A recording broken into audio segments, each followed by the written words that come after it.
Bonjour mes frères, bonjour mes sœurs. Que le Seigneur nous accorde aujourd'hui de vivre une vie intègre, une vie intégrale à son service. Colossiens 3,17.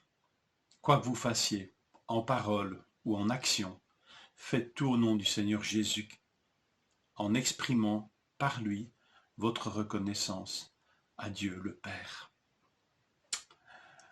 Vous avez remarqué que ce verset 17 relie ce qui précède à ce qui suit. Le verset 16 nous parle de la vie d'église, la vie cultuelle. Il nous a parlé de psaumes, d'hymnes, de cantiques spirituels, de paroles de Dieu par laquelle nous nous exhortons, nous nous enseignons les uns les autres. Et les versets qui suivent concernent notre vie de couple, de famille, de relations sociales, professionnelles, pourrait-on dire aujourd'hui, et notre vie de témoignage, nous le verrons au chapitre 4.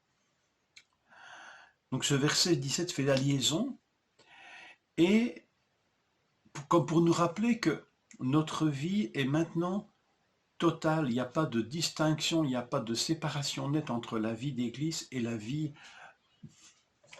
laïque, la vie séculière. Toute notre vie est entière et non pas fragmentée et divisée ou compartimentée. L'adjectif « tout » est présent partout dans cette section du livre de Colossiens. Le culte est connecté à la vie entière des disciples, il n'y a pas de séparation.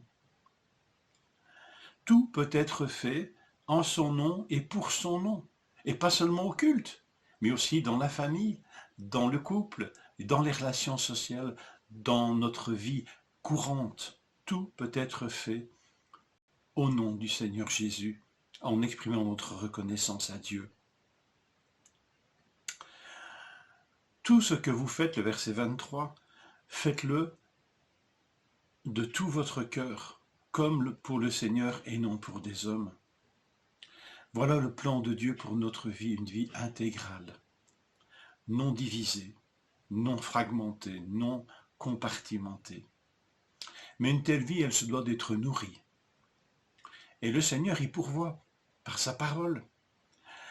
Il nous a dit qu'elle habite parmi nous, qu'elle doit habiter parmi nous abondamment. C'est le verset 16 qui nous dit cela.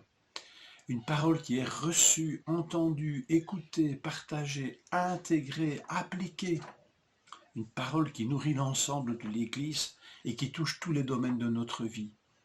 Pas simplement une parole, voyez-vous, purement cérébrale, mais parole de Dieu qui est reçue parce qu'elle nous parle de Dieu, mais elle nous parle aussi de vie et de vie concrète. Dieu se manifeste non seulement par l'activité cérébrale, mais en vivant avec lui dans notre vie de tous les jours, nous apprenons à mieux le connaître. C'est une façon de vivre qui manifestement séparait la pensée biblique de la pensée de ceux qui étaient en train de troubler les Colossiens, qui étaient vraiment pour une activité, une connaissance plutôt de type cérébral, ne s'occupant pas beaucoup de la vie de tous les jours. Une vie qui se fragmentait, qui se divisait, qui se compartimentait. Et ce n'est pas la pensée biblique pour notre vie. Dieu est pour une vie intégrale, nourrie par sa parole.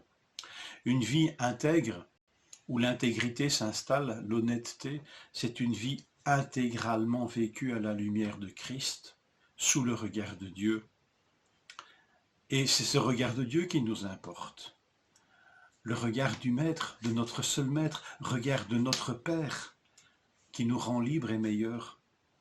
C'est fort, n'est-ce pas, aux esclaves, aux serviteurs, il est dit de ne pas faire les choses sous le regard des hommes.